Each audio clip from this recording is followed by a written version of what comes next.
Welcome to the Sales SOS podcast. I'm Liz Hyman, and every episode I sit down with a crew of sales experts who've been in the trenches and know exactly what works. We're here to help you take the chaos out of sales and to build your own selling machine. Let's get into it. Welcome to the Sales SOS podcast. I'm Liz Hyman, your host, and I am here with your Sales SOS podcast crew, Mike Simmons, Chris Bowen, and Bryn Tillman. And today we're talking about what I hear from CEOs and owners all the time, which is I am spending a fortune on sales and I am not getting the results I need. So one of the things that we have to understand in this is, are we tracking toward our goal? So if as a CEO, I have set a goal and I need my sales team to hit that goal, I need to know whether they're tracking toward that goal or not, because if I don't know until the last minute, I can't fix it. So let's think for a minute about how do you figure out what the measures are that get you from where you are to where you need to be? We talked in the last episode about activity. What are the activities that happen? What are the measures that tell us whether we're getting there, and how are we tracking them accurately? I think it's having the right KPIs that are actually moving the deal forward, not busy KPIs, and not a lot of measured KPIs. And I get a lot of pushback when I talk with some clients, like, well, so we're implementing a LinkedIn and Sales Navigator program. What KPIs are we looking at? And for us, there might be 4 or 5. And because you have to be able to coach to those KPIs. So the measuring them is all good and fine. But if you can't measure and coach, there's no point in measure, right? So keeping them simple and accurate, I think, is the best way to track and also get the most out of that measurement. We're not measuring to report to the board. We're measuring so that we can coach to getting more deals signed. Okay, so really important point. We have KPIs for 2 reasons. One is we have KPIs so we understand where we are toward goal, whether or not we are going to achieve what we need to achieve. And we have KPIs because it gives us the ability to identify a problem so that we can then decide what is causing that problem, and then we can solve for it. And solving for it might be a number of things, but definitely one of those things often means coaching our salespeople to achieve the goals that or to fix the problems that they're having. Okay, Mike, I think you have some really strong feelings about how many KPIs, how many things are we measuring? So we've said KPIs a couple of times. Let's get it laid out. Let's just performance indicator. So wait. KPIs, OKRs, success measures. But on the KPI side of things, so a KPI, key performance indicator. So what does a key do? A key unlocks something, right? So, all right. If we have a gate that we have to unlock, let's make sure we have the right key to go unlock it. All right. So my view on key performance indicators, one is great if you can have one, but it's super hard to be able to do it that way. If you can, so then you start to look at what are the 3 potential ones. And in each, especially in sales, because we're talking about decisions that are made outside of our control. We're not the ones who are assigning it to mark deals as closed won. If we were doing that, all reps, we'd all be making our number and everything would be great. But you've got leading indicators, something that kind of indicates that based on these things happening, our expectation is that something else is going to happen. You have conversion indicators. Based on something happening, you see the conversion move into the next stage. So that could be moving through the funnel, like Liz will talk about. And then you have lagging indicators. leading, lagging, converting. If you look at your data that you're discussing with your team and using to help coach, and you cannot clearly identify whether that indicator is a leading indicator, a lagging indicator, or a converting indicator, stop coaching your team. Figure it out, then go back in and start figuring out going on the coaching side. So again, key performance indicators, a key unlocks a door, unless you've got one of those master keys that unlocks every door, but a key unlocks a door. It's intended for that thing. It helps you go through that gate. Make sure you know what that key indicator is. Identify if it's leading, lagging, or converting. And remember that for teams, especially as things move along, what might be a leading indicator for sales is actually a lagging indicator for marketing. So let's know where those things fit in. And if you're struggling with those definitions, use Google and search. And if you are struggling with the question to ask, then come talk with some of us. So there you go. That's my view on those. As simple as possible, complex as necessary, and you simplify by reducing. Okay, Chris, what you got for us? And I always think when you're trying to measure progress is, do you have an understanding of how long it actually takes for things to happen within your organization? If you're selling large equipment, your sales cycle might be 18 months. If you're selling some services, it might be 2 weeks, right? Have a clear understanding of how long it really takes from first contact to close, not when something got entered into the CRM as an opportunity, not when we produced a proposal, not when we finally got into negotiations. How long does all of that take? So you have a clear understanding of how you're going to get there. Because if you don't have an understanding of how long your cycle is, I don't think you're going to have a clear understanding of whether you're at goal or not, right? And what's it going to take if you're falling short to make up for it? Or can you even make up for it, right? At least in this year. Oh, I think you're absolutely right. And I think this whole thing about what happens when we're not where we need to be is really important. So we're moving along. I set a goal. It's June. And I'm like, ugh, this is not tracking. Like we should be here by now and we're not there. Then what? Like, one, how would you know? Well, one, you might know because you just didn't hit the close number that you need. Two, you might know because there's not enough momentum, which is my favorite word that Mike was talking about before. There's not enough momentum in the deals in the funnel. They're just sitting there stuck. Three, there just isn't enough in the funnel. Four, there aren't the right things in the funnel. So they're not our ideal customers. They're probably not going to close, right? So I can look at some of these and go, I'm here. It's June 1st. I'm now in a panic because we're not on track. Then what? And hopefully it's not because your boss had a board meeting and now everything gets to roll downhill because he didn't have the answers. He didn't have the answers that he that he wished he had for that call. Right? So that unfortunately, I don't know how to fix that. me either. I don't know how to fix that somebody gave you a number and you just have to hit it. But what? What are the choices? You fix it with communication. And if you're communicating and you find out that the communication isn't landing, then you fix it by leaving. Because it just isn't. And thanks, Brent, for laughing. It's hard. It's hard to leave. I understand it. But if you're going to sit there and you're to manufacture fit inside the organization, then that's on you for making that choice as you go through. And I understand there are a number of things that ultimately end up influencing. Like some people aren't fortunate enough to be able to work remote. They need to work in an environment where they go into an office, and not everybody can some people are limited on where they can live and all of those other things and whatnot. But the one of the key pieces here is if you got to June and you're just now realizing that you're not going to make it, okay.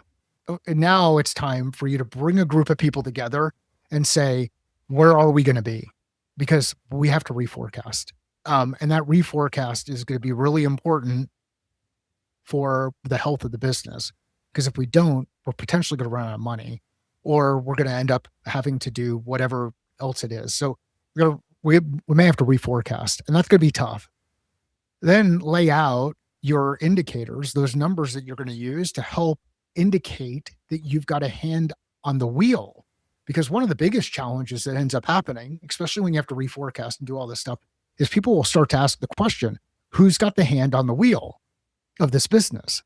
Because if the CEO can't answer the questions with the board, and you can't answer the questions with the CEO, and your team can't answer the questions with you, and whoever else can't answer the questions there, then I don't know what you're doing all day. And if that's the case, then you got to go back through and reevaluate, hey, what are we doing all day? And I know this is harsh and it's tough and everybody keeps adding more stuff to it. So there's a reason why I have wrinkles, gray hair, extra weight in my, chin and my gut and all of those other things. Like the stress is there and the stress is real. But you're not the first one to ever deal with it. And you're not the last one to ever deal with it. And there's a process that you can go through. And Liz and Bran and Chris are walking you through those things, those questions that you can ask to help reveal the pieces. But if you're in June, it's time to reforecast, and don't do it alone. Because if you do it alone, the likelihood that you're going to miss on your reforecast is super, super high. Okay. It's ready to be a downer. Like, no, it's true. It's true. And I think a portion of that is if it's June and you go by a calendar year, then yeah. But who knows? Sorry. If it's June and your fiscal year ends in June, well, then okay. Yeah. really. You should have known ahead of time. So then the question becomes, did we not hit our number because the number wasn't realistic? Did we not hit our number because something happened that we didn't expect? Did we not hit our number because there are so many drags on our salespeople that they just aren't able to get their work done? The CRM doesn't work the way they needed to. The product has so many problems that they're dealing with clients that are unhappy instead of dealing with people that they can be selling new stuff to. Is it because, some crazy thing like COVID happened? Is it because we are out of touch with the market and we're trying to sell something the market either isn't ready for yet or is over? So one of the first things that we haven't talked about this at all, right? Is it my salespeople's fault that we're off track? We're just assuming it's their fault. Yeah. I think anytime you make assumptions, you're in trouble, right? And but it's easy. It's super easy to point the finger at somebody else. Like, it's not product's fault because product didn't deliver. It's not marketing's fault because marketing didn't deliver. It's not sales fault because sales didn't do whatever. And I think if you shift the focus of your business and get everybody, this is a Jocko Willink thing with extreme ownership. You get everybody to take direct ownership, which goes back to the Stoics. So let's take personal ownership of what we're doing. And there's a book out there that I think is super interesting. It is, and the name escapes me, but the one of the taglines in it is who, not how. So, how do we get the right people doing the right thing and then give them the space to go do it? And when it doesn't work, ask these 3 questions, or when things are moving along or you're engaging with them, ask these 3 questions. What's working? What's not working? Where are you stuck? And if you do that in an environment, a team environment, and remind people they don't have to have an answer to all 3 of those. Like, if everything's working and nothing's not working and we're not stuck, then don't say anything. But this becomes an area where you can really get into collective intelligence of the team working through some things. So think about who, not how. And is that Dan Sullivan? It is Dan Sullivan. What's the title of the book? It's not how. Is it? But did he do a follow-up one around like that? Kind of got into like 10x is simpler than just. Wow. 10x is easier than 2x. It's easier than 2x. Yeah. So check out Dan Sullivan's stuff. I mean, there's some really good stuff. Again, Marie Antoinette nailed it. So did Newton, and so did the Italian philosopher before him. You know, there's nothing there's nothing new except what has been forgotten. Heck, it's in the Bible. There's nothing new under the sun. There's different ways to look at this stuff. Let's learn from each other. You guys got me on a topic that I just love today. So thank you for doing this. You're good at it. You are. So I just have to say something about there's nothing new except what is forgotten, which is completely off topic. But I want to remind everybody that there is a reason that in the 60s and 70s, we had all of this really manipulative and pushy sales training stuff going on. And then there were a handful of thought leaders who wrote books and started to really help people rethink what selling is about, that selling is about solving problems, and that good salespeople take care of their customers, and that repeat business comes from good sales practices, right? And we've always had sort of this barking in the background by the people who are saying, go out and push and go out and manipulate and go out and create, Always whatever. But what's happened recently is that a lot of young men, particularly, have discovered some of these old writers that we put away and said, this isn't good. This isn't good behavior. This doesn't get long-term results that you want. This may get you short-term results, but it doesn't build long-term lasting relationships. It isn't, you don't get repeat business. And if what you're hearing sounds brand new in sales, but it also sounds manipulative and pushy and disrespectful and arrogant, don't do it. We already proved it doesn't work in the long run. So just don't do it. Okay? Can I just piggyback off this? Because I won't say what company they were using for sales training, but when I got into this company and we started having huge success in getting first calls, but they weren't progressing. And I'm like, my only job is to get you to hello with the right people. Your sales trainer needs to do the rest. So how are you running the first call? Well, they're leading the call with bands. So what's your budget for this? And literally I listened to 3 or 4 calls and the answer is always, for what? Like, I don't even know what I'm buying yet. So to your point, there is outdated, mostly 70s sales training that has not adapted to the new world. 3 more pieces to this, really important.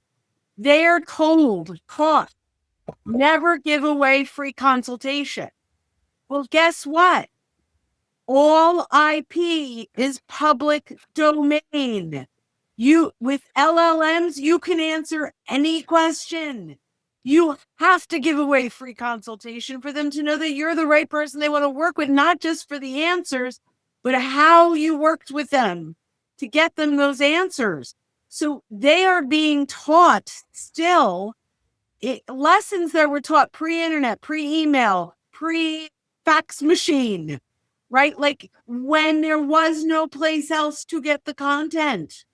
You can get all the content. And now with Notebook LLM and a little extension from YouTube, you can download this. Yeah, how I found this out? I had a client that said, we downloaded every single one of your YouTube videos into our LLM, and now we're asking you questions, and we're really finding success with it.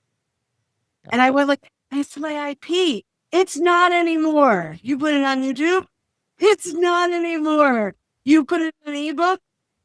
It's not anymore. And I used to say to my clients, put it all out there. It's all this, nobody's going to put it all together.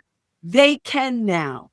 And so we have to sell differently. And where Mike says there's nothing new under the sun, we have to look at, there is one new thing, and it's AI. That is new under the sun. That is a new way that our buyers are buying. And to that we have to.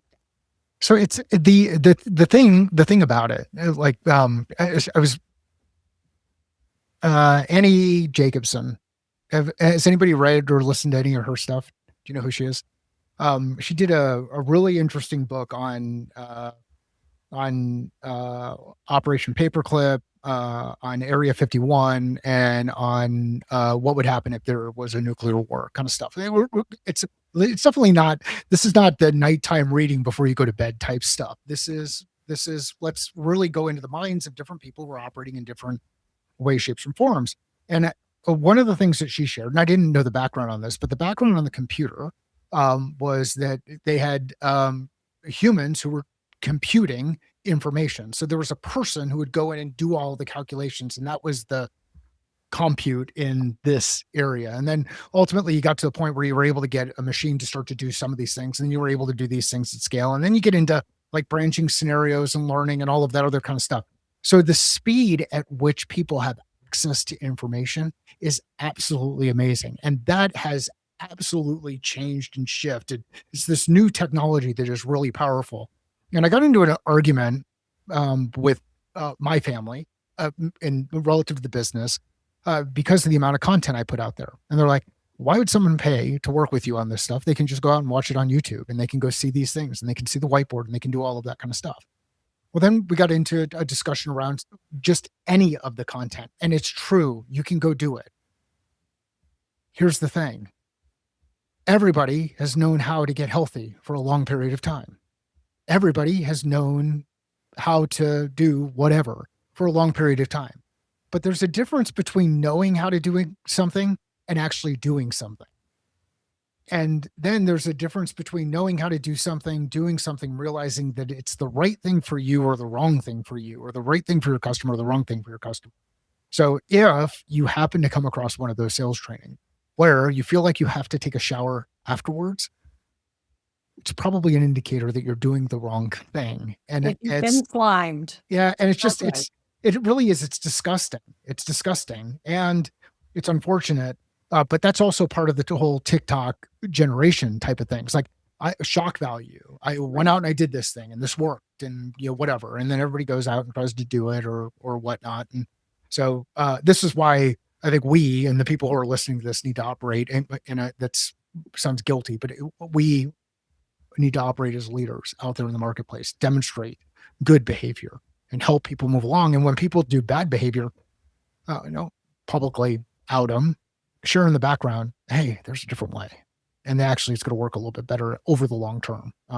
So yeah, no, it's good. It's I'm super excited I'm very happy I'm on this marble at this time. Because you get to see some really interesting things and participate in some really interesting things. There is. All right. Well, that's going to wrap up this episode of the Sales SOS podcast. Really, it's important to figure out, where are you in the process? Are you going to hit your goal earlier rather than later, so you can make adjustments, whatever kinds of adjustments they are, whether it's adjustments in what the team is doing, whether it's adjustments in what the outcome is going to be. But if you are not tracking it accurately, you cannot be prepared for the result. So thanks for joining us for this episode of the Sales SOS podcast. And in our next episode, we are going to be talking about how to hold your team accountable. So join us if you'd like to talk about that. That's it for this episode of the Sales SOS podcast. Thanks to our crew for their insights and honest input. If you enjoyed this, don't miss an episode. Sign up where you listen to podcasts.